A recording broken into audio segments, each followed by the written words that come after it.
Petugas kepolisian Satuan Samapta Polres Ogan Ilir nyaman ke 8 anak pang yang sudah ngelaku ke pungli di Jabo Exit Tol Pegayut, Pemulutan Ogan Ilir.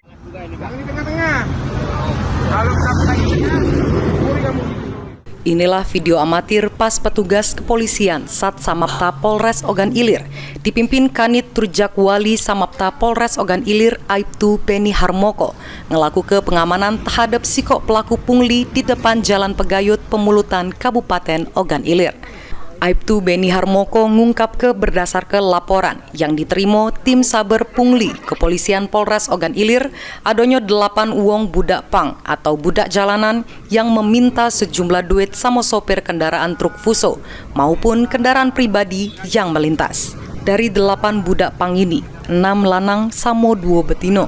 Dari tangan pelaku pungli diamankan duit tunai sebesar Rp30.000 berbentuk pepecahan recehan.